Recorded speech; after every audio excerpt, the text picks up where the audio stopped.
प्रणामः श्रीमन्। अच्छा भगवन् प्रणामः सर्वेषु हाँ, भवत्सु। प्रणामः प्रणामः। आरंभ किया जाए, आज्ञा हो तो।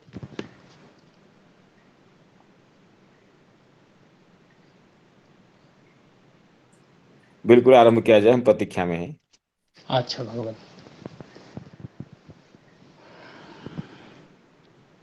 भजन्तु केचित् हृदयस्थमीश्वरम् परात् परं ब्रह्म निरीहमव्ययम्। अहं तु सीतां मिथिलेशनन्दिनीं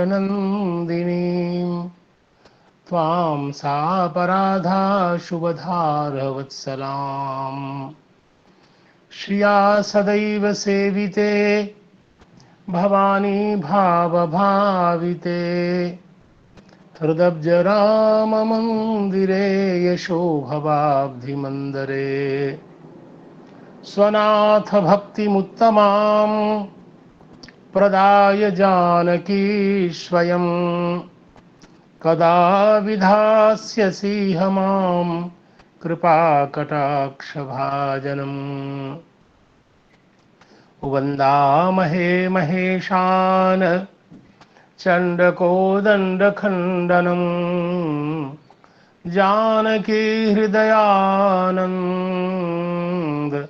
चन्दनं रघुनन्दनम् कान्तिस्सितामृशति निन्दितशारदेन्दुर्यत्रैकतो विलसिताम् असिताङ्गशोभाम् वृन्दावनेऽपि कृतयामुनगाङ्गसङ्गम् राधामुकुन्दयुगलं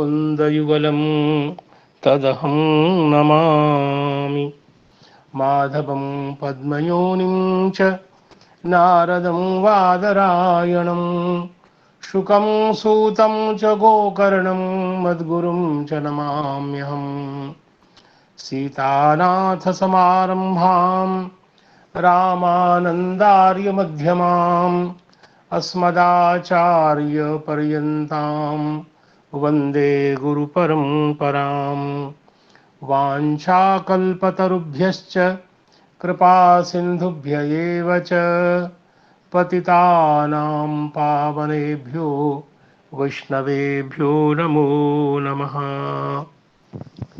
श्री भगवान की अपार करुणा एवं हम सब लोगों के असंख्य पूर्व जन्मों में समुपार्जित पुण्यों के प्राबल्य से यह अत्यंत ही महत्वपूर्ण क्षण हमारे जीवन में उदित हुआ है, जिस क्षण को सार्थक करने के लिए हम सब लोगों ने श्रीमद् भागवत महापुराण को अवलंबन बनाया है और इसी अवलंबन, सुदृढ़ अवलंबन के माध्यम से हम श्री भगवान की वांग्मयी सपर्या करने के लिए उद्यत हैं।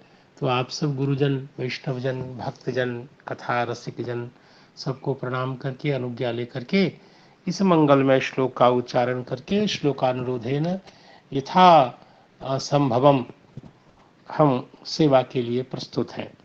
और वह मंगलमय श्लोक है कि मानो भगवान वेदव्यास प्रतिभिज्ञा करते हुए बता रहे हैं कि श्री भगवान वासुदेव ही जगत की सृष्टि करते हैं और जगत को व्याप्त करके अवस्थित हैं, जगत में प्रवेश करते हैं, जगत के नियमन वही करते हैं, अर्थात उनके अतिरिक्त कोई भगवान है नहीं।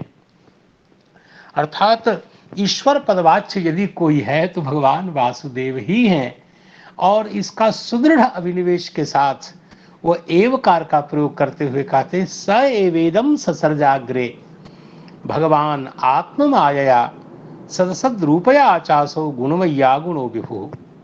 श्री भगवान जिस साधन का आश्रय लेते हैं, यद्यपि वो साधन भी तद्रूप ही है, फिर भी थोड़ा पृथक करके उसको तृतीयांततया निर्देश करते हैं और कहते हैं कि स एवेदम ससर्ज अग्रे, सृष्टि के पहले, सृष्टि के आरंभ में श्री भगवान स एव, वही श्री भगवान, स एव असौ भगवान, वही भगवान आत्म माया, अर्थात अपनी ही माया से, अपनी ही माया कहने का तात्पर्य क्या है कि आत्मनः स्वस्य अनंता अचिंत्य रूप धारण समर्थया माया, अर्थात यह जो अचित प्रकृति है, इस प्रकृति के योग से, प्रकृति के माध्यम से, और वह कैसी है तो कहते हैं कि सदसद रूपया, सदरूपया असद रूपया, सच्चा असच्चा इति सदसती ते एव रूपे यस्याह तादृश्या माया। ठीक बात है। इसका अर्थ है व्यक्त रूप और अव्यक्त रूप में उपलब्ध होने वाली, कार्य रूप में, कारण रूप में उपलब्ध होने वाली, कार्य रूप कहने का मतलब है व्यक्त रूप में, और कारण रूप का मतलब है अव्यक्त रूप में परिणत होने वाली, परिणमित होने वाली, या यूं कहें कि महदादि से लेकर पृथ्वी के अंत तक कारण और कार्य के रूप में अवस्थित उच्चावच सर्व प्रतिकृति वर्णने की क्षमता जिसमें है, ऐसी प्रकृति का अवलंबन लेकर के, ऐसे प्रतीक प्रकृति के आश्रय से। और दूसरा विशेषण भगवान शुकाचार्य भगवान ने सीताराम भगवान वेदव्यास कहते हैं कि गुणमय्या, और इसका तात्पर्य है कि सत्वादि जो त्रिविध गुण हैं और त्रिगुणात्मिका जो यह जो माया है, और इसीलिए सत्वादि गुण का प्राचुर्य है जिसमें, ऐसी गुणमयी माया के द्वारा, आत्म माया के द्वारा श्री भगवान जगत की सृष्टि करते हैं, सृष्टि भगवान ने की है। ससर्ज सएव भगवान, क्या बात है। यह सएव का आप भगवान के साथ संबंध करेंगे तो मैं जो अर्थ अभिनिवेश के साथ कहता हूं वही समझ में आएगा। सएव भगवान, यह भी अन्वय करिए, वही केवल भगवान है। ये भंडार, भगवान शब्द कोई भंडारा थोड़ी है, वही भगवान, वासुदेव को छोड़ के कौन भगवत पदवाच्य हो सकता है। अन्यत्र सर्वत्र औपाधिक गुणलेश योग के कारण सर्वत्र भगवान शब्द का प्रयोग होता है। सएव भगवान, वही श्री भगवान है। और इसका तात्पर्य क्या हुआ, सएव च अगुणः, सही में गुणमयी प्रकृति से जगत की सृष्टि करते हैं, और स्वरूपतः वो स्वयं तो अगुण ही है, निर्गुण ही है।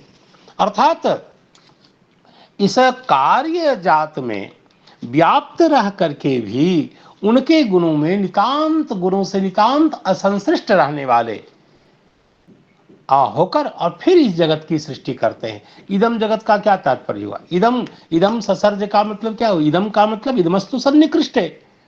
चूंकि भगवान ने हम लोगों में सन्निकृष्ट होते हुए भी अज्ञान के कारण भगवान हमें सन्निकृष्ट अनुभव नहीं होते, लेकिन अज्ञानी को भी यह जगत तो उपस्थित दिखता ही है।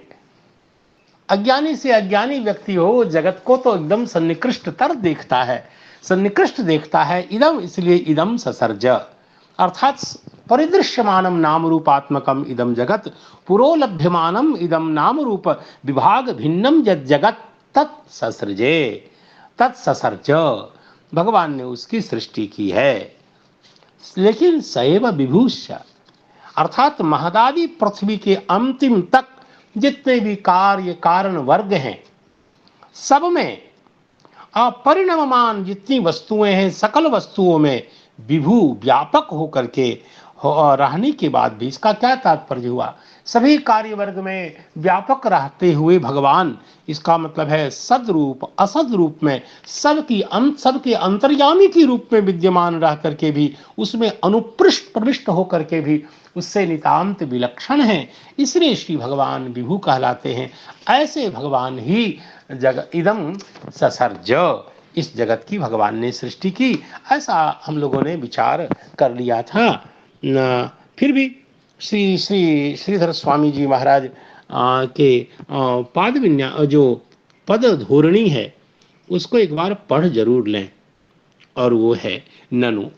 जगत सर्ग तत्प्रवेश नियमनादि विलास युक्ते वस्तुनि, अर्थात वस्तुनि सर्वशास्त्र समन्वयो दृश्यते। वेदांत में उसी परम तत्व जो श्री भगवान, जिनको ब्रह्म कहा जाता है उपनिषद विद्वानों के द्वारा, ऐसे भगवान में ही जो वस्तु पद से व्यपदिष्ट भगवान है, उन्हीं में सर्वशास्त्र का समन्वय देखा जाता है। वहां तो ब्रह्म शब्द से कहलाते हैं, और वही भगवान जगत की सृष्टि भी करते हैं, तत्प्रवेश, जगत में प्रवेश करते हैं, जगत में का नियमन करते हैं, और आदि पद से पालन को भी ग्रहित करें, जगत का पालन करते हैं। ये सब क्या है भगवान का? सृष्टि, प्रवेश, नियमन, पालन आदि क्या है? कहा ये सब विलास है। और ऐसे विलास से युक्त परम विलासी भगवान ही जो ब्रह्म है, उसमें ही सर्वशास्त्र का समन्वय, सर्वशास्त्र का तात्पर्य देखा जाता है। फिर आप कैसे कह सकते हैं कि वासुदेव परत्वम? कहा रे भगवान वासुदेव और ब्रह्म, ईश्वर, ईश्वर ये सब कोई अलग अलग थोड़ी है। इसी अभेद को व्यवस्थापित करने के लिए, एक रूपता को बताने के लिए सैव इत्यादि चारों श्लोकों के द्वारा बताया गया। इन्हीं श्लोकों के द्वारा तस्य कर्मान्युदाराणि ब्रूहि, यह जो प्रश्न किया गया था शौनकादि ऋषियों के द्वारा, उसका उत्तर भी बता दिया गया। श्री श्रीधर स्वामी जी ने यह जो सदसद रूपया माया का विशेषण है, आत्म माया का, इसका विवेचन भी किया। कार्य कारणात्मिना, कार्य कार्यात्मिकया, कारणात्मिकया च गुण आत्माया अगुणश्च, ये श्री भगवान का विशेषण है। स एव भगवान का विशेषण है, अर्थात स्वतः निर्गुण होकर के भी, अर्थात गुण से नितांत असंस्पृष्ट होने होकर के भी, या यूं कहें कि प्राकृत गुण से नितांत असंस्पृष्ट, नितांत विलक्षण और भिन्न होकर के भी भगवान इस गुणमय जगत की सृष्टि करते हैं। तो उसमें कारण क्या है कि जब भगवान निर्गुण है तो ये जगत कैसे सगुण प्रकट हो गया? तो कहा गुणमय्या माया आत्माया, अर्थात जहां ये प्रतिफलित होगा तो गुण संश्लिष्ट होने के कारण यह जगत गुणमय है। ये सारी बातें श्री श्रीधर स्वामी जी ने कही है, और श्री विश्वनाथ चक्रवर्ती पाद महाराज ने भी इसका इसी रूप में विवेचन किया है, जिसकी चर्चा कल भगवत प्रदत्त बुद्धि के आधार पर जैसा भी संभव हो पाया किया। आगे अगले श्लोक में प्रवेश करें, इसलिए थोड़ा श्री एक जो वीर राघवाचार्य हैं उनकी टीका, चूंकि वह विशिष्टाद्वैत सम्मत विवेचन करते हैं, और मैं थोड़ा विशिष्टाद्वैत सिद्धांत का पक्षपाती हूँ, ये जन्म से ही ये रोग लगा हुआ है, तो मैं चाहता हूँ कि रामानुजाचार्य क्या कहते हैं इस विषय में, थोड़ा उनका भी सुन लेते हैं। और समझना न समझना ये तो दूर की बात है, जरा सुन लेते हैं कि वो कहना क्या चाहते हैं। तो इस श्लोक का अवतरण बताते हुए कहते हैं, कथम वेदादीनाम वासुदेव परत्वम इति आशंकायाम, आखिर ये वेदादि भगवान वासुदेव वासुदेव परक है, ये आशंका तो है। इसी आशंका को ध्यान में रख करके एक श्रुति को उपस्थापित करते हैं वीर राघवाचार्य, और वो कहते हैं कि श्रुति है तदात्मानं स्वयं अकुरुता। देखिए, यहीं से विशिष्टाद्वैत की स्थापना इन्होंने की। इन्होंने कहा, देखिए भगवान ने अपने आप को जगत बना दिया। ये श्रुति कहती है तदा आत्मानं स्वयं अकुरुता, अपने आप को, अपनी आत्मा को प्रकट कर दिया जगदात्मना, जगत के रूप में। इसीलिए इस श्लोक का बीज यहीं से है, स वेदम ससर्जाग्रे। कहा ठीक है, तो दो पदों के द्वारा भगवान के द्वारा जगत सृष्टि की बात कही गई। अग्रे का मतलब है सृष्टि प्राक। कहा ठीक, सैव वासुदेव एव, ये बात है। अर्थात कारणांतर की पूर्णतः व्यावृत्ति करने के लिए कहते हैं स एव ससर्ज। भगवत व्यतिरिक्त किसी में कारणता एकदम कल्पना ही नहीं की जा सकती है। क्यों? कहते हैं कि आखिर भगवान वासुदेव ही जगत के रूप में कैसे व्यवस्थित हैं? कहा इस रूप में व्यवस्थित हैं, इस रूप में उपलब्ध हैं कि नाम रूप विभागा नरः सूक्ष्म चिदचित शरीरकतया अवस्थितः। यही भगवान वासुदेव कैसे हैं स्वरूपतः? का नाम रूप विभागा नरः, ये सूक्ष्म पद की व्याख्या है। सूक्ष्म किसको कहते हैं? दर्शन में जब कहते हैं आप सूक्ष्म, सूक्ष्म और स्थूल, तो सूक्ष्म पदार्थ क्या है? कहते हैं सूक्ष्म का तात्पर्य हुआ जिसका नाम और रूप में विभाग नहीं किया जा सकता हो, उसको हम सूक्ष्म कहते हैं। कहा ठीक है।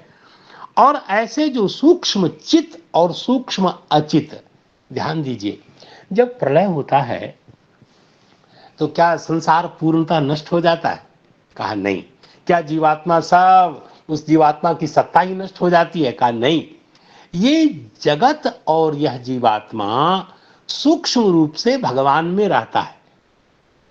प्रलय काल में भी संपूर्ण जीव संघात, संपूर्ण यह जो चेतन संघात और संपूर्ण यह जो अचित प्रकृति है, यह सूक्ष्म रूप से भगवान में चिपक करके रहती है।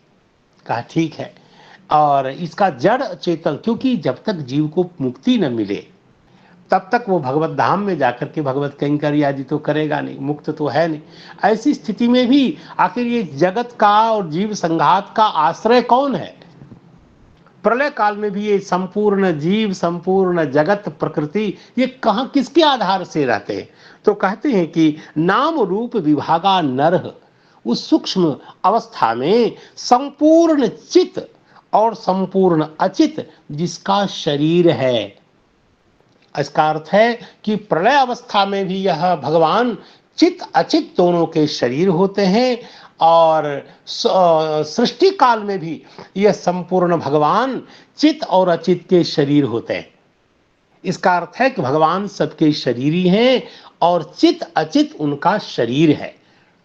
इसी को वो लोग विशेषण विशिष्ट करके बताते हैं। विशिष्टाद्वैती लोग कहते हैं ये संपूर्ण जगत भगवान का विशेषण है और संपूर्ण जीव समुदाय भगवान का विशेषण है, और भगवान दोनों के विशेष्य हैं। भगवान है प्रकारी और ये जगत और जीव संघात भगवान का प्रकार है, विशेषण है। इसलिए जीव में और भगवान में, जगत में और भगवान में विशेषण विशेष्य संबंध है, और भगवान कभी भी विशेषण रहित नहीं रहते, सर्वदा विशिष्ट ही रहते हैं। अर्थात जीव से विशिष्ट भगवान, जगत से विशिष्ट भगवान। इसलिए विशेषण, दोनों प्रकार के विशेषण से सर्वदा विशिष्ट होने के कारण उनके सिद्धांत को विशिष्टाद्वैत कहते हैं। अर्थात विशिष्टम च विशिष्टे तयोः अद्वैतम विशिष्टाद्वैतम। अर्थात जीव से विशिष्ट और यस अचित प्रकृति से विशिष्ट भगवान रहते हैं। इसलिए विशिष्ट अर्थात सूक्ष्म चित अचित से विशिष्ट और पुनः विशिष्ट, इसका मतलब स्थूल चित अचित से विशिष्ट। प्रलय काल में यह जो जगत है वो स्थूल हो जाता है, और सृष्टि काल में यह जगत स्थूल होता है। इसलिए स्थूल चित अचित से विशिष्ट यह भगवान के सृष्टि काल का स्वरूप है, और जब प्रलय काल में भगवान है तो वही सूक्ष्म चित अचित से विशिष्ट भगवान है। तो विशिष्टम च विशिष्टे, विशिष्टे मतलब ब्रह्मणी, और तयोः विशिष्टयोः ब्रह्मणोः अद्वैतम। यानी सृष्टि काल के भगवान विशिष्ट भगवान और प्रलय काल के उभय विशिष्ट भगवान, दोनों भगवान एक ही है। इसलिए यहां भी उसी अर्थ को बताने के लिए कहते हैं कि स एव ससर्जादो, अर्थात कारणावस्थापन्न जो भगवान वासुदेव हैं वही भगवान कार्यावस्थापन्न होकर के दिखाई देते हैं। सृष्टि काल में वही कार्य रूप में दिखाई देते हैं, और सृष्टि से पूर्व प्रलय काल में वही कारणात्मना है। अर्थात भगवान के अतिरिक्त क्या है? जब भगवान इस जगत के निमित्त कारण भी वही है, उपादान कारण भी वही है, उपादान कारण और निमित्त कारण के अतिरिक्त ये जगत है क्या? इसलिए सैव ससर्जा दो, यह वही भगवान इस जगत की इदम जगत ससर्ज अग्रे, सृष्टि के पूर्व, ये अर्थ यहाँ बताना चाहते हैं। शब्द देख लीजिए इनका क्या है। तो कहते हैं कथम वेदा सियाराम वासुदेव एव नाम रूप विभागा नरः सूक्ष्म चित अचित शरीरकतया अवस्थितः, ये वासुदेव एव का अर्थ हुआ। एवकार का सीताराम। तो थोड़ा सा ये बताइए, ये जो सूक्ष्म तक, ये चित्त अचित दोनों का विशेषण है या केवल चित्त का है? नहीं, दोनों का विशेषण है। ये अच्छा। सूक्ष्म जो है वो चित्त का भी विशेषण है, नहीं सूक्ष्म चित्त, सूक्ष्मम चित्त, और असूक्ष्म अचित, ये दोनों का विशेषण है। और सूक्ष्म, नहीं नहीं, सूक्ष्म। हाँ हाँ सूक्ष्म। इस वाक्य में सूक्ष्म पद चित्त में भी अन्वित हो रहा है, अचित में भी अन्वित हो रहा है। और ये अन्वित होने के बाद दोनों हैं शरीर जिनके। हाँ, मतलब सूक्ष्म तक जितना भी विशेषण है वो दोनों का विशेषण है। दोनों का विशेषण, ठीक जी ठीक हाँ। है। ये थैंक यू, नाम हरे रूप कृष्ण। विभागानर्ह, नाम रूप विभागानर्ह जो सूक्ष्म चित्त, नाम रूप विभागानर्ह जो सूक्ष्म अचित, दोनों हैं शरीर जिनके, ऐसे भगवान वासुदेव। ठीक है प्रभु, ठीक है। जी। एवकारेण का स एव, तो एवकार से क्या कहना चाहते हैं? का तत्शब्द परामृष्ट भगवद वाचक वासुदेव शब्दावयवार्थेन च इदम लब्धम। का एवकार अर्थ, एवकार से यह प्राप्त हुआ कि इदम, इदम का मतलब पुरोदृश्यमानम यद जगत, तो यह लब्ध कैसे हुआ? कहा कि तत्पद का अर्थ निस्सह, तत्पद से परामृष्ट जो भगवद वाचक वासुदेव शब्द, भगवान को बताने वाला, भगवान का जो अनन्य साधारण नाम वासुदेव है, अर्थात अन्यान्य जितने भी नाम हैं वह तो विशेषण रूप होने के कारण, आखिर इतने विशेषण है तो विशेष्यभूत नाम भी तो कोई होगा कि नहीं, तो विशेष्यभूत नाम वासुदेव ही है, ऐसा ये कहना चाह रहे हैं कि भगवत वाचक जो वासुदेव शब्द का अवयवार्थ, अवयवार्थ वसति सर्वम, या वसति सर्वस्मिन, सब में जो रहते हैं, इस अर्थ वासुदेव शब्द का जो प्रवृत्ति निमित्त है, अर्थात उसका जो अवयवार्थ है, जो प्रकृति अर्थ प्रत्ययार्थ से संघात उभयार्थ जो, अर्थात अवयवार्थ से लब्ध जो अर्थ है, अर्थात वसति अस्मिन, भगवान जिसमें निवास करते हैं, यह जो जगत है वो वासुदेव कैसे है?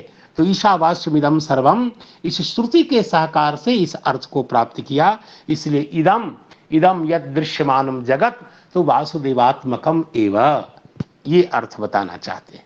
यदवा, ये दूसरा अर्थ बताते हैं कि इदम परिदृश्यमानम जगत अग्रे, अर्थात सृष्टि प्राक स एव आसीत, भगवान वासुदेव ही पहले हैं और यह जगत वासुदेव रूप में पहले विद्यमान था, ये कहना चाहते हैं। तो ठीक है, वासुदेव आसीत हो गया, इति अध्याहारः, तो एव आसित ऐसा अध्याहार कर, आसित का अध्याहार करके वाक्य बताते हैं।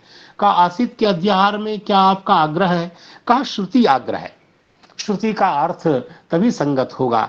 तत् सदैव सौम्येद मग्र आसीत इति स्थान प्रमाणात, अर्थात इससे अध्याहृत जो श्रुति है, उस श्रुति के अर्थ के अनुगमन के लिए, क्रम व्यवस्थित करने के लिए इस श्रुति के सदैव सौम्य इदम अग्र आसीत, इदम सर्वम जगत सदैव आसीत, अर्थात कारणात्मना भगवान के रूप में ही जगत है यह, अर्थात इस जगत की सृष्टि से पहले भी यह जगत सत ही है, लेकिन उस समय सूक्ष्म चिद चिद विशिष्ट भगवान के रूप में यह जगत सत है। कहा ठीक है। एवं चेत,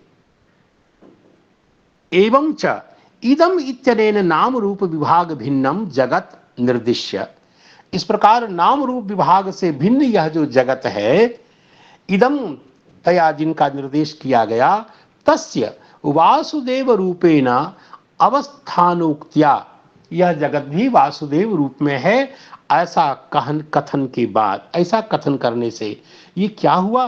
का वेदादि वस्त्वंतर व्यावर्तक एवकार प्रयोगेन, अर्थात यह आकाश आदि के रूप में जो कुछ भी दिखाई दे रहा है ये वस्तुअंतर नहीं है, ये भगवान ही है। तो वस्तुअंतर की का व्यावर्तक है एवकार, स एव, तो एवकार के प्रयोग से इससे पता क्या लगा? पता ये लगा कि प्रकृतिं पुरुषम चैव विद्यनादि उभावपि, अर्थात प्रकृति भी अनादि है, पुरुष भी अनादि है, इसका अर्थ है जीवात्मा भी अनादि है और यह जो अचित प्रकृति है यह भी अनादि है। भगवान स्वयं कहते हैं अंतर क्या है कि कारण जब प्रलय अवस्था में यह सूक्ष्म रूप से भगवान में विद्यमान होता है और सृष्टि काल में यह स्थूल रूप में दिखाई देता है, लेकिन उसमें भी उसकी आत्मा के रूप में भगवान विद्यमान रहते ही हैं। केवल व्यक्त और अव्यक्त दो इसकी दशा होती है, इतना सा ही सृष्टि और प्रलय का मतलब है। कहा ठीक है, यह इसे स्मृति गीता स्मृति के अनुरोध से ये बात कही गई। अन्यथा यदि हम ऐसा स्वीकार न करें, जगत की और जीव की पूर्व सत्ता, सृष्टि से पूर्व में भी उसकी सत्ता स्वीकार न करें, तो यह जो सूत्र है ब्रह्म सूत्र, कर्म कर्मा विभागात इति चेत न अनादित्वात्, ये कह रहे हैं कि यदि हम जीव की पूर्व सत्ता और प्रकृति की पूर्व सत्ता स्वीकार न करें तो कर्मा विभागात, कहा हम ये कह सकते हैं एक बार पूर्व पक्ष के रूप में कि जीव की सत्ता पूर्व नहीं है और यह जगत भी पूर्व में नहीं है, तो आखिर जगत की सृष्टि का कारण क्या होगा? जीव के कर्म फल को भुगाने के लिए ही तो जगत की सृष्टि होती है। इसका मतलब है जीव और जीव का कर्म अनादि है, इसको स्वीकार करेंगे। उसी अनादि कर्म के आधार पर जीव के कर्मानुसार ही भगवान जगत की सृष्टि उच्चावच सृष्टि करते हैं। तो इस उक्त न्याय से, उक्त न्याय का मतलब ब्रह्मसूत्र के आधार पर अकृताभ्यागम और कृत विप्रनाशादि दोष प्रसंगाच, अर्थात आखिर प्रलय भगवान किसकी करते हैं और जगत की सृष्टि भगवान अकृत विप्रनाश और अकृत का आगम, जो है ही नहीं उसकी उत्पत्ति हमें करनी पड़ेगी, और जो है सत्ता का विनाश स्वीकार करना पड़ेगा, और नित्य पदार्थ का अनित्य पदार्थ का नया उद्गम स्वीकार करना पड़ेगा। अकृत आगम, जिसकी सत्ता नहीं है उसके कारण उसके बिना भी हमें उसकी उत्पत्ति स्वीकार करनी पड़ेगी। अकृत का अभ्यागम और कृत का विप्रनाश, यह दोष प्राप्त होने लग जाएगा यदि हम जीव और जगत की पूर्व सत्ता स्वीकार न करें। तो इस प्रकार यह सूक्ष्म चिद चिद विशिष्ट वैशिष्ट भगवान में यह प्राप्त हो गया। सृष्टि है प्राक एवं अवस्थितो भगवान, सृष्टि से पहले विद्यमान जो इस प्रकार के भगवान है, सूक्ष्म चिद चिद विशिष्ट भगवान, वही भगवान आत्मनः यानी स्वस्य मायया, आत्म माया की व्याख्या करते हैं अपनी माया से। वो माया क्या है? स्वशरीर भूतया, स्वशरीर भूतया गुणमय्या, गुणमय्या का तात्पर्य बताते हैं कि सत्वादि गुण प्रचुरतया, सत्वादि गुण का प्राचुर्य है, और ऐसे सदसद रूपया, सदसद रूपया का मतलब है कि महदादि से पृथ्वी पर्यंत, महदादि तो सूक्ष्म है, सूक्ष्म प्रकृति है, और जब वही कार्यात्मना विपरिणमित होती है तो पृथ्वी पर्यंत, यह जो सूक्ष्म से स्थूल पर्यंत जो माया का कार्य और कारण के रूप में विपरिणाम होता है, ये विपरिणत होने वाली यह जो माया है, उस माया के द्वारा भगवान विभू रहते हुए, विभू का मतलब व्यापक भगवान होकर के भी सद रूप कारण और कार्य रूप में विद्यमान जितने कार्य वर्ग हैं उनके अंतर्यामी के रूप में अनुप्रविष्ट हैं, और ऐसे भगवान ही जगत के रूप में व्यक्त होते हैं, ये कहना चाह रहे हैं। अथ अगुणः, भगवान को अगुण क्यों कहा गया? तो कहते हैं कि व्याप्य तद्गुणैहि, अर्थात व्यापक होकर के उन गुणों में रहते हुए भी, व्याप्त होकर के उन गुणों में रहते हुए भी उन गुणों से नितांत असंस्पृष्ट रहते हैं। इसी को योग सूत्र में कहा गया क्लेश कर्म विपाकाशय ही अपरामृष्टः, अपरामृष्ट मतलब नितांतम असंस्पृष्टः इदम जगत ससर्ज, अर्थात जगत विजातीय तत्व तो है लेकिन उनमें व्यापक के रूप में अवस्थित होकर के भी नितांत असंस्पृष्ट भगवान रहते हैं, और ऐसे असंस्पृष्ट जगत की सृष्टि करते हैं। तो ये अर्थ यहाँ बताया गया। यद्यपि इसकी आवश्यकता नहीं थी, फिर भी क्योंकि हम जिस टीका के लिए संकल्पित हैं उससे ते नितांत ही भिन्न टीका है, लेकिन इन्होंने जो कुछ कहा तो चलिए इसकी चर्चा हो गई। अब अगला जो श्लोक है उसका उच्चारण करते हैं। इसमें जी एक प्रश्न आता है मन में, जब अचित जड़माया जब भगवान का शरीर है, चित भी शरीर है, अचित भी शरीर, तो भगवान हम लोग जो इतना जो चिल्ला रहे हैं भगवान क्या शुद्ध सत्वात्मक शरीर है, तो वो कैसे होगा फिर? शुद्ध सत्वात्मक शरीर जो है उसमें आप ही तो बताते हैं कि शरीर शरीरी भाव भेद नहीं है, वो उनका ज्ञानात्मक स्वरूप ही है, उस स्वरूप के अंतर्गत ही है। यह जो शरीर कहा जाता है ये इसलिए जगत सर्वम शरीरंते, और आपने भागवत जी के आधार पर ये बोल रहा हूं, खम वायुमग्निम सलिलम महिंस ज्योतिंषि सत्वानि दिशो द्रुमारीन सरित समुद्रांश हरे शरीरम यत्किंच भूतम प्रणवेद अनन्यः। ये 11वें स्कंध में नवयुगीश्वर संवाद में ये सब भगवान का शरीर है, ऐसा वहां बताया गया है। और जो भगवान ये तात्पर्य क्या है जी, ये शरीर व्यवहार जो औपाधिक है क्या? नहीं वस्तु तो भगवान का जो करचरण जैसे है हाँ। वो शरीर है मानेंगे तो फिर तो जैसे प्रभु जी ने प्रश्न किए हैं जो शुद्ध सत्वात्मा उसकी थी उसका तो अव्यक्त हो जाएगा, तो इसलिए शरीर जो चित्त जगत जगत को जो भगवान का शरीर मानते हैं ये शरीर तो व्यवहार औपाधिक है मानना पड़ेगा क्या? नहीं, औपाधिक आदि बीमारी ये वस्तुतः द्वैतियों के यहाँ उपाधि आदि शब्द प्रसिद्ध है, हमारे यहाँ कोई औपाधिक नहीं है, पूरा का पूरा परमार्थ ही है। ये जगत के शरीर होने में श्रुति प्रमाण है, और मैं इसको स्पष्ट भी जैसा समझ में करता हूँ ऐसा है कि जो भगवान के अंगा जिनको हम शुद्ध सत्व में भगवान का विग्रह बताते हैं वह तो उनका स्वरूप भूत ही है, तो उस रूप में वहां नहीं, वो तो आत्मभूत ही है भगवान का। लेकिन जब हम ये जगत को शरीर बता रहे हैं ये औपाधिक नहीं है, यह क्योंकि श्रुति कह रही है यस्य पृथ्वी शरीरम यस्य जलम शरीरम यस्य तेजस शरीरम, इसका अर्थ है यहाँ शरीर का मतलब है विशेषण प्रकार, एतत् प्रकार से भगवान तो समझ में आ गया शरीर का वो समझ में आया, शरीर का तो कुछ अलग अर्थ करना पड़ेगा। भगवान जैसे आपने बताया स्वरूप तो शरीर है और ये विशेषण रूप शरीर है, तो शरीर का भी हाँ शरीर का भी कुछ भेद करना पड़ेगा। भगवान के स्वरूपभूत शरीर एक है हाँ, और प्रकारभूत शरीर, इस तरह के शरीर का भेद करने से फिर समन्वय हो जाएगा। बिल्कुल बिल्कुल शरीर जी, शरीर शरीरी भाव की चर्चा श्रुति में ही है, और अंतर्यामी ब्राह्मण जिसकी आप भी कई बार चर्चा कर चुके हैं। नहीं वो तो समझ में आ गया, लेकिन जो जैसे प्रश्न प्रभु जी किए थे ना भगवान का अपना जो स्वरूप शरीर है उससे इसका क्या पार्थक्य है, तो इसको थोड़ा अलग अलग करना पड़ेगा कि ये स्वरूप शरीर नहीं है, ये विशेषणात्मक शरीर है, ऐसे कुछ लक्षण किए होंगे।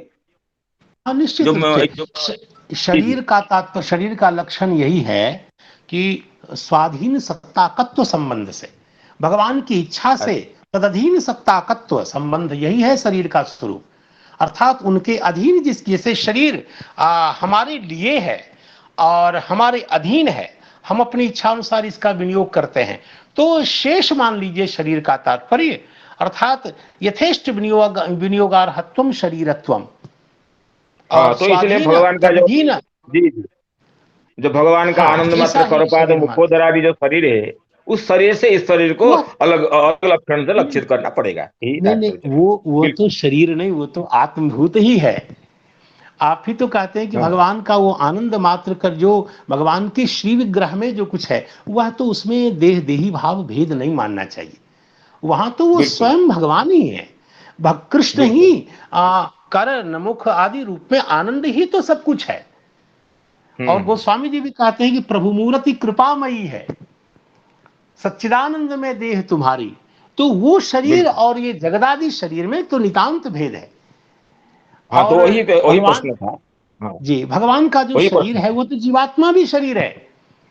हाँ। यह जीवात्मा को भी भगवान का शरीर बताया गया, और इसलिए कहते हैं ज्ञातृत्वे सति शेषत्वम, ये जीव का लक्षण। तो इसलिए शरीरों के लक्षणों में कुछ भेद करके विभाग करना पड़ेगा।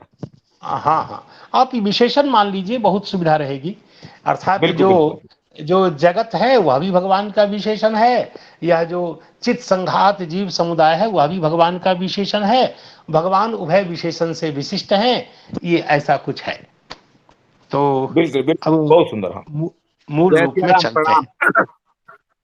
अवनिंद्र, जैसे एक स्मरण आया है, गोस्वामी जी की रचना है, मैं चाहता हूं कि आपके चरणों में निवेदन कर दूं कि उसका भी प्रकाश इसी में सम्मिलित हो जाए, प्रकाशित हो जाए। कुछ केशव कही न जाय का कहिए, नहीं, लास्ट इसका में। एकदम नितांत भिन्न विषय है।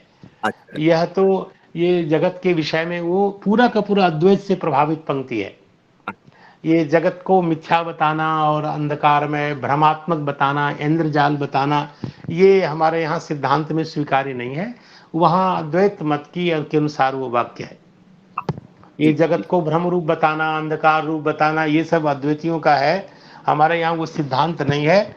वह पूर्व पक्ष के रूप में, चूंकि आचार्य जो होते हैं पूर्व पक्ष को भी रखते हैं, उसी रूप में उसी वैभव के साथ पूर्व पक्ष का खंडन करने के लिए कुछ एक चाहिए ना, आखिर खंडनीय वस्तु क्या हो, तो प्रतियोगी के रूप में उसको रखते हैं जिसके अभाव की सिद्धि करनी होती है। तो गोस्वामी जी बहुत जगह उस मत को रखते हैं। तो बाद में उसका वो, लेकिन विशिष्टाद्वैत सम्मत विवेचन नहीं है। केशव कहीं न जाए का कहिए, ये आपका जो जगत है कुछ समझ में नहीं आता है, जैसे ऐसा लगता है अंधकार हो, भ्रम हो। और इस रूप में विनय पत्रिका की वो पंक्ति है जिसकी आप चर्चा कर रहे हैं। तो अब हम श्रीमद् भागवत जी की सेवा कर लें।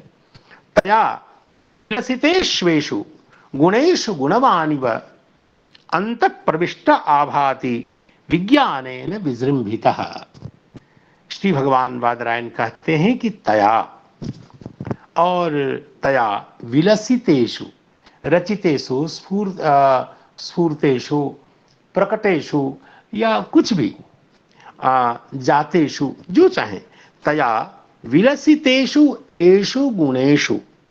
तया का मतलब मायया, आत्म मायया। यहाँ कहते हैं भगवतो, श्री श्रीधर स्वामी जी कहते हैं कि भगवान का जगत कारणत्व तो हमने पूर्व श्लोक में बता दिया कि भगवान ही जगत के उत्पादक हैं, कारण हैं। अब इस जगत में भगवान ने प्रवेश भी किया है, भगवान जगत का नियमन भी कर रहे हैं। ऐसे इस लक्षणा और नियमन लक्षणा जो भगवान की लीला है, इसका अर्थ है कि जगत की सृष्टि भी भगवान की लीला है, जगत का पालन भी भगवान की लीला है, जगत की का स्थापन, जगत में प्रवेशन, ये सब भगवान की लीला ही है। इसलिए रामानुजाचार्य की पंक्ति बिल्कुल सही है। अखिल भुवन जन्मस्थेम भंगादि लीले, जन्मस्थेम भंग आदि सब भगवान की लीला ही है। ऐसा नहीं है कि केवल श्री वृंदावन बिहारी वृंदावन में लीला करते हैं, वो तो कुछ विशेष लीला है, भक्तों को आनंद देने वाली कुछ विशेष लीला है। ऐसे भगवान जगत की सृष्टि, जगत का पालन, संहार आदि करते हैं, यह भी भगवान की लीला ही है, और वो लीला नित्य होती रहती है। इसलिए प्रवेश लीला, नियमन लीला, तो प्रवेश लक्षणा लीला, नियमन लक्षणा लीला, इस लीला को बता रहे हैं। और कहते हैं तया, और तया का मतलब तया आत्मा मायया तयेति विलसितेषु उद्भूतेषु, अर्थात उद्भूतेषु क्या, तब गुणेषु।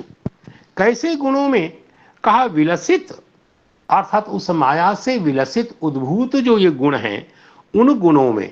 यहां गुणों का अर्थ साफ करें, गुणवत जो आकाश आदि है, जो गुण से विशिष्ट जो आकाश आदि है, उस आकाश आदि में अंतः प्रविष्ट, उस आकाश आदि में प्रविष्ट होकर, उसके अंदर प्रविष्ट जो भगवान है, प्रविष्ट सन गुणवान इव।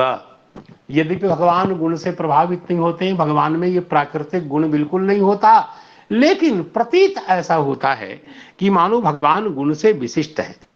तो प्रतीति का स्वरूप बता रहे हैं कि कैसे भगवान गुण नितांत गुण रहित होकर के भी कैसे प्राकृतिक गुण से विशिष्ट प्रतीत होते हैं। उसी को समझाते हुए कहते हैं कि मदधीना गुणाः इति अभिमानवान इव, अर्थात ये सारे गुण में अधीन है। मदधीना एते गुणाः प्राकृतिकाः गुणाः, इस प्रकार के अभिमान युक्त है ऐसा प्रतीत होता है वस्तुतः, न तो वस्तुतः। भगवान, ये गुण भगवान के नहीं है, यह तो प्रकृति के गुण हैं। इसलिए प्रतीत ऐसा होता है। तो न वस्तुतः न तो वस्तुतः तथा, वैसा है नहीं, गुण भगवान के नहीं। इसको कहा है श्रीमद् भागवत जी में श्लोक, मुझे पूर्णतः अविकल याद नहीं है। ये आकाश में दिखाई देने वाली जो धूली है, रजः कण है। श्री श्री भगवान जो कपिल देव नारायण हैं, तो कपिल देव नारायण में क्रोध आ गया, तभी तो उन्होंने सगर के पुत्रों को पानल से दग्ध कर दिया। तो शुक्राचार्य भगवान ने कहा ये तो बोलना ही का अपराध है, भगवान को गुस्सा क्यों आएगा भाई? भगवान गुस्सा तो व्यक्ति की दुर्बलता है, ये जीव आदि में दिखाई दे, समझ में आता है। भगवान आखिर भगवान क्या चाहेंगे जो नहीं हो जाएगा, और जिसके बाधित जिस पर आघात होने से भगवान को गुस्सा आएगा। क्रोध तो व्यक्ति की इच्छा जब बाधित होती है तब होता है, और भगवान तो सत्य संकल्प है, जो चाहेंगे वो हो ही जाएगा। तो ऐसी स्थिति में इच्छा पर विघात संभव ही नहीं है, तो क्रोधोदय का प्रश्न ही नहीं है। तो भगवान में जो क्रोध का अभिनय दिख रहा है, ये वैसे ही दिख रहा है जैसे आकाश के धूल कण। ऐसा लगता है मानो ये धूल कण आकाश के हैं, लेकिन आकाश में तो धूल है ही नहीं, आकाश तो निच्छ निर्मल है। तो आकाश में दिखाई देने वाले रजः कण जैसे आकाश के नहीं है, वह पृथ्वी के हैं, वैसे भगवान जो गुणवान दिख रहे हैं, वो भगवान में वो प्राकृतिक गुण है ही नहीं, प्राकृतिक गुण लेश भगवान में नहीं है, वह तो सब प्रकृति के हैं।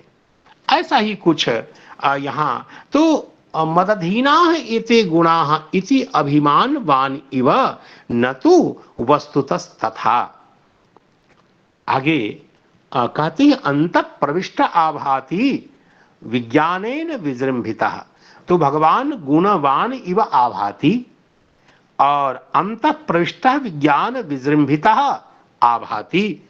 तो यतः कहा क्योंकि, विज्ञानेन विजृंभितः, इसकी व्याख्या करते हैं कि विज्ञानेन का मतलब चित् शक्त्या, यह जो प्रकृति शक्ति जो है, जो जड़ शक्ति है, जो अचित शक्ति है, उसकी बात तो बताई।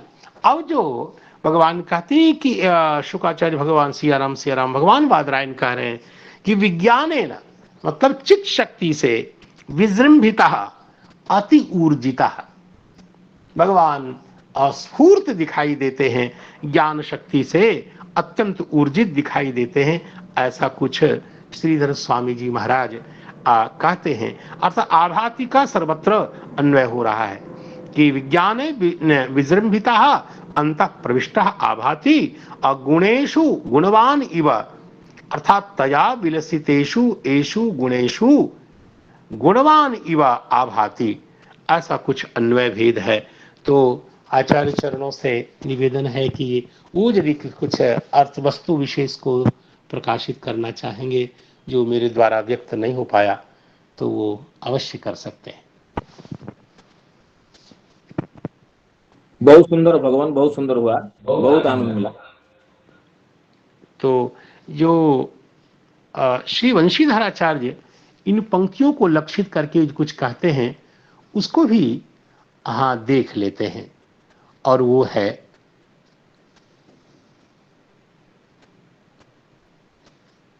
ऐसा कुछ कह नहीं रहे हैं, वस्तुतः निर्गुण एव मायया सगुण इव स आभाति इति भावः। तो ये पूरा का पूरा ग्रुप तो अद्वैतियों का है, तो कोई दिक्कत नहीं। और भगवान तो नित्य सगुण है, नित्य ही सगुण है। हाँ, माया के गुण से युक्त भगवान नहीं है, तो भगवान अप्राकृत गुण विशिष्ट हैं, इसलिए भगवान तो निर्गुण कहलाते हैं। कोई दिक्कत नहीं, बिल्कुल सही है। तो अगली पंक्ति में श्रीधर स्वामी श्री विश्वनाथ चक्रवर्ती पाद महाराज जो कहते हैं, इसको देख लेते हैं। और वो कहते हैं सृज्यानाम तेषाम स एव अंतर्यामी इत्याह त्रिभिः। अर्थात जो सृज्य वस्तु है, जो सर्जन का विषय है, अर्थात संपूर्ण संसार, तो सृज्य वस्तुओं में तेषाम सृज्यानाम सैव अंतर्यामी, वही श्री भगवान अर्थात उसमें चेतना शक्ति के रूप में, अर्थात उसमें स्फूर्त होते रहते हैं अंतर्यामी के रूप में। इसे त्रिभिः अर्थात इन श्लोकों के द्वारा तीन विशेषणों के द्वारा अलग अलग वचनों से कहा गया। गुणेशु अर्थात गुणेशु का तात्पर्य क्या है? ये कहते हैं कि गुणोपाधिक जीवेशु, गुणेशु इसका अर्थ है गुणेशु गुणवान इव आभाति। इसका तात्पर्य क्या हुआ? तो गुणेशु का मतलब गुण ही जिसके उपाधि है, अर्थात गुणोपाधिक जो, तभी तो शुद्ध जो चिन्ह मात्र जो जीव है वह गुणोपाधिक होकर के ही तो कर्तृत्व भोक्तृत्व आदि को स्वीकार करता है। तो गुणोपाधिक जो जीव है उन जीवों में तया माया, उन माया के द्वारा, देखिए यहां भेद क्या हुआ, माया गुणेशु ऐसा न कह के माया विलसित विषयी विलास विषयी कृतेषु। अब जीवेशु की व्याख्या करते हैं, अर्थात विलास विषयी कृतेषु, विलासेन विषयी कृता, जो अविषय होकर के भी जो विषय भाव को प्राप्त है, ऐसे ऐसे जीवेशु गुणवान इव, वही भगवान अंतर्यामी गुणवान के समान, गुणवान न होते हुए भी गुणवानवत प्रतीत हो रहे हैं। अर्थ गुणवान इव की व्याख्या करते हुए कहते हैं गुण संसर्गवान इव। यद्यपि स्वरूपतः जीवात्मा का भी गुण संसर्ग स्वरूपतः तो नहीं है, मायाकृत है, इसलिए गुण संसर्गवान इव भाति न तु तथा, अर्थात भगवान वैसे होते नहीं, क्योंकि श्री भगवान क्या है? यतः विज्ञानेन चिच्छक्त्या विजृंभितः अत्युर्जितः, वैसा ही कुछ बता रहे हैं। मुझे बहुत अच्छा समझ में तो नहीं आ रहा है। मैं चाहता हूं कि श्री आचार्य चरण, पूज्य चरण, हमारे अभिभावक और गुरु जी आचार्य नरोत्तम जी महाराज इसको जरूर प्रकाशित करें, क्योंकि इन पंक्तियों के वो खिलाड़ी हैं और बहुत जी समय लगा दिया है इसमें उन पंक्तियों को समझने में। तो मैं चाहता हूं कि वो हमें दृष्टि निक्षेप द्वारा कुछ समझावें, मेरा निवेदन है। हरे कृष्ण प्रभु जी बताइए, आप कुछ हमें बताइए, मुझे मेरे सामने अंधकार छा गया है। देखिए मैं तो समझ रहा था कि शरीर में जीव होता है और भगवान भी होते हैं परमात्मा के रूप में जी, लेकिन यहाँ के प्रसंग से ऐसा लग रहा है कि जीवों में भगवान वे ही अंत ना, वो जी जीवों में भगवान प्रविष्ट हैं, क्योंकि जी गुणेशु जब कहा गुणोपाधि का जीवेशु अंतः प्रविष्ट, अर्थात जीवों में वे प्रविष्ट हैं। कैसे?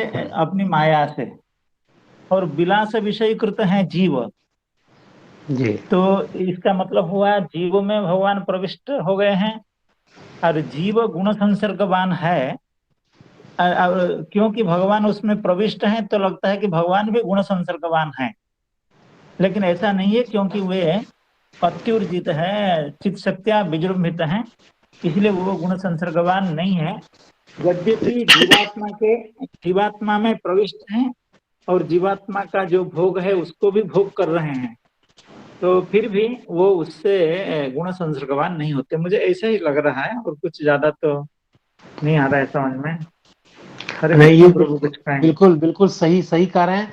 अब मैं आचार्य चरण जो हमारे जो अद्वितीय और जो द्वितीय आचार्य चरण हैं उनसे भी निवेदन करूंगा वो भी कुछ हमें आलोक प्रदान करें ताकि मैं समझ सकूं। भगवान ये तो ठीक ही कहे आपने।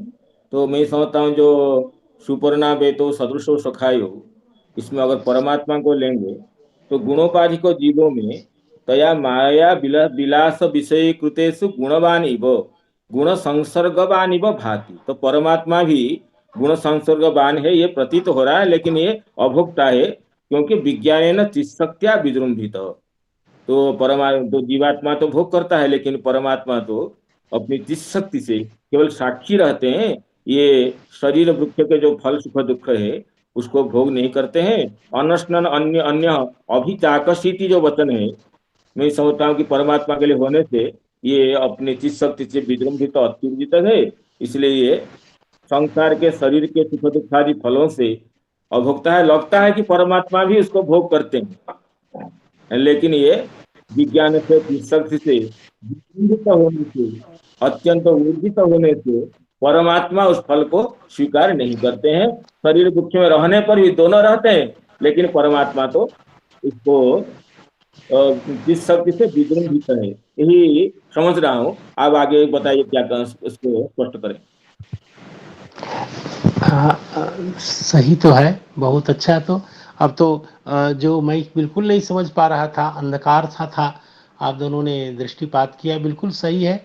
और श्रुति भी इस अर्थ का पोषण कर रही है, आपने बिल्कुल सही बता दिया।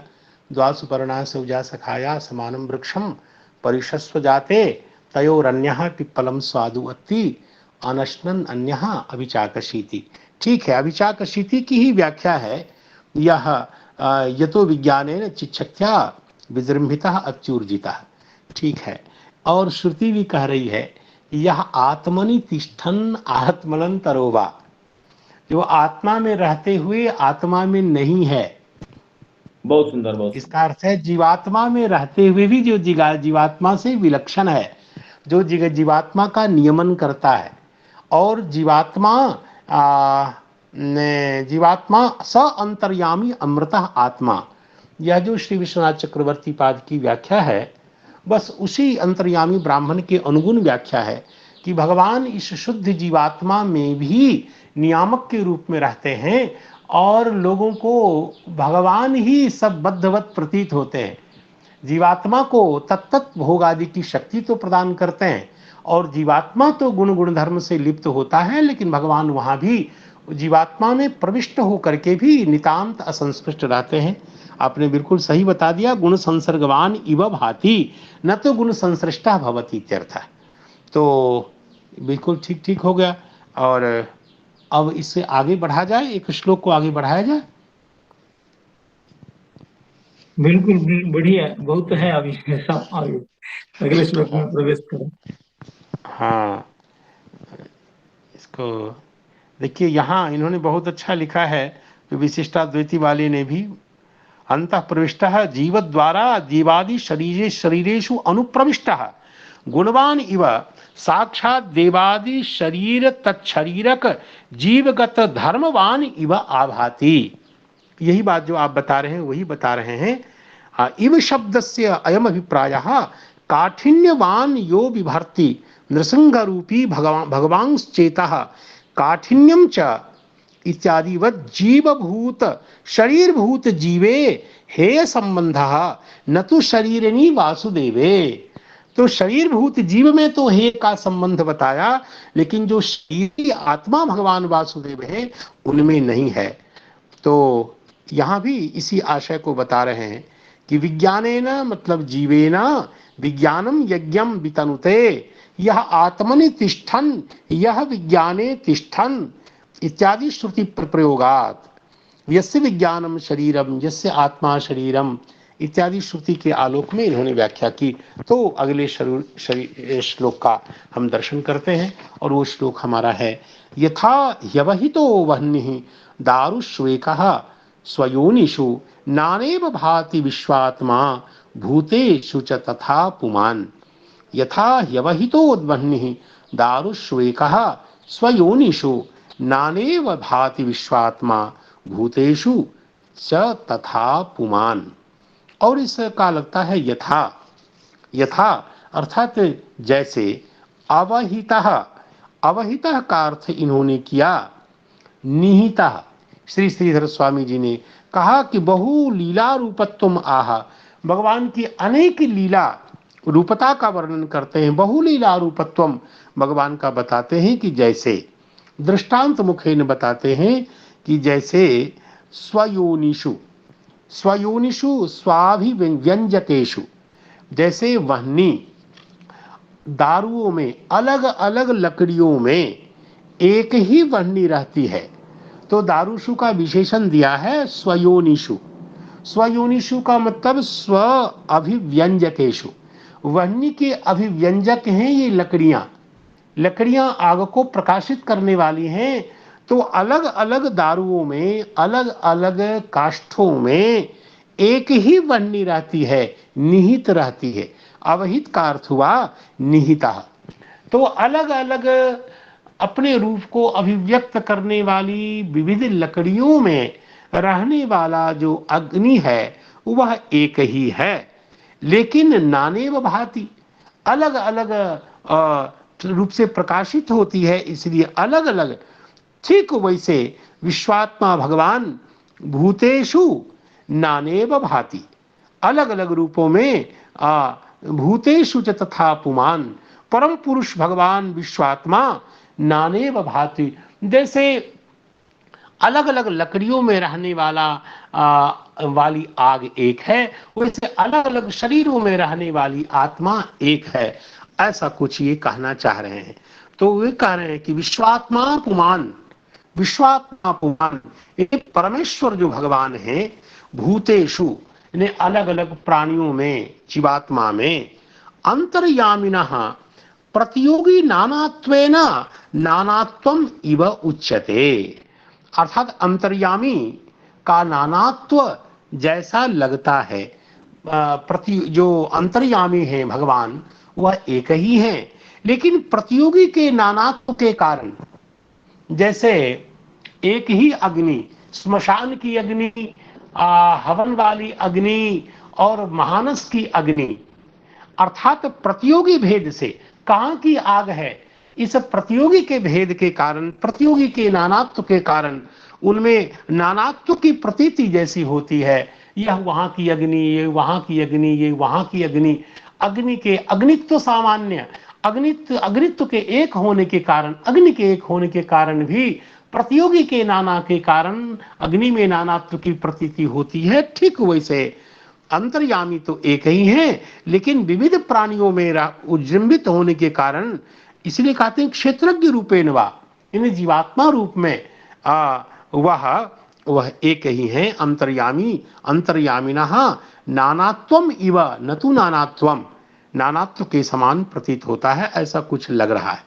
तो श्रीधर श्री विश्वनाथ चक्रवर्ती पाद भी जरूर कुछ न कुछ कहेंगे, और उन्होंने जो कहा है वो उन्होंने कहा है अवहितः, अर्थात सदा स्थितः, उस लकड़ियों में हमेशा रहने वाला, यथा तथा विश्वात्मा, यथा सदा स्थितः वह्निः तथा विश्वात्मा अंतर्यामी भूतेषु प्राणिषु सदा स्थितः, यदि तेषु एव अग्निर्मंथनेन प्रकटीकृत स्यात्, अर्थात उसमें अवस्थित होने पर भी वह आग उस लकड़ी को जलाती क्यों नहीं है मंथन से पहले? आग विद्यमान तो है लकड़ी में, लेकिन तेषु एव अग्नि मंथनेन प्रकटीकृत स्यात्, मंथन से प्रकटीकृत वह आग होती है, तो वो बाहर की लकड़ी को जला देती है। तदा तान्येव दारुणु दहति, तदा तान्येव, तान्येव का मतलब तान्येव दारुण, जिस लकड़ी से वह आग प्रकट हुई उन्हीं लकड़ियों को वह प्रकट होने, बाहर प्रकट होने वाली आग जला देती है। एवमेव, अब क्या बात है, एवमेव श्रवणादि भी साधन ही, श्रवण आदि, श्रवण कीर्तन आदि जो साधन है, उन साधनों से साक्षात्कृतः परमात्मा, जब वही हृदय में जीवात्मा में विद्यमान परमात्मा, अंतर्यामी परमात्मा मायिकम उपाधिम जीवस्य दूरी करोति, अर्थात जीव में जो माया उपाधि है जिसके कारण वह देवादि रूपों में, मनुष्यादि रूपों में दिखता है, उस उपाधि को दूर कर, जीव की उपाधि को वही भगवान जो साधन से साक्षात्कृत होते हैं, प्रकट होते हैं, वही अंतर्यामी भगवान जीव के मायाकृत उपाधि को दूर कर देते हैं, अर्थात उसे शुद्ध स्वरूप प्रदान करते हैं।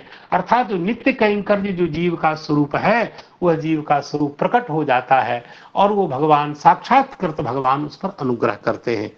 तो ये ध्वनि बता रहे हैं, ये ध्वनि इसलिए है कि सहसा शब्द से प्रतीत नहीं हो रहा है, इसे जो साक्षात अभिधा के द्वारा इस अर्थ की प्रतीति नहीं हो रही है। एवमेव यहाँ से ध्वनि है। इसी प्रकार शरणादि साधनों से साक्षात्कृत प्रकट हुए परमात्मा अंतर्यामी जीव के मायाकृत उपाधि को, मायिक उपाधि को दूर कर देते हैं। जैसे जैसे लकड़ी में विद्यमान अग्नि, मंथन के बाद जब अग्नि प्रकट होती है तो जिस लकड़ी से वह आग प्रकट हुई, वह आग अपने कारणभूत प्रकट होने के, जहां से प्रकट हुई उस अग्नि को जला करके राख कर देती है, उस उन्हीं लकड़ियों को जिससे वह प्रकट हुई जला देती है। वैसे वही अंतर्यामी परमात्मा जब साधन से प्रकट होते हैं, साक्षात्कृत होते हैं, तो जीव की मायाकृत उपाधि को दूर कर देते हैं और उसे निरुपाधिक स्वरूप प्रदान करते हैं, शुद्ध स्वरूप प्रदान करते हैं। अर्थात जो कैंकर्य परायण जीव का जो स्वरूप है, उस शुद्ध जीव स्वरूप को वह उपलब्ध करा करके उसे धन्य कर देते हैं। और ऐसा कुछ अर्थ हमें समझ में आ रहा है। और भी कुछ हो जो अर्थ जहां मेरी दृष्टि मेरी बुद्धि नहीं जा पा रही है, तो कृपा करके आचार्य चरण लोग बतावें, तो मैं भी अनुग्रहित होकर के धन्य धन्य हो जाऊंगा। बहुत सुंदर अर्थ हुआ भगवान। तो ठीक है, तो अब तो समय भी तो ठीक ठिकाने आ गया है, तो श्लोक को एक बार और बोल लेते हैं। यथा ह्यवहितो वह्निर दारुष्वेकस्वयोनिषु नानेव भाति विश्वात्मा भूतेषु च तथा पुमान। और इस श्लोक के उच्चारण के बाद सकल त्रुटि और सकल संजात प्रमाद के लिए श्री जानकी नाथ के चरणों में क्षमा याचना करता हुआ और साष्टांग प्रणिपात पुरस्सर भगवान के उन्हीं भगवान जानकी नाथ के मंगलमय नाम का उच्चारण करता हूँ। हरे कृष्णा कृष्ण कृष्ण हरे हरे, हरे राम राम राम हरे हरे। नमो नमः श्रीपाद महापुरुष। जयकांत प्रणाम प्रभु जी प्रणाम। की जय जय, जय प्रणाम। श्रीकांत प्रभु जय जी, जय प्रणाम नमस्ते शंकराचार्य नमस्ते जयकार की जय हो। जय जय। श्री प्रणाम।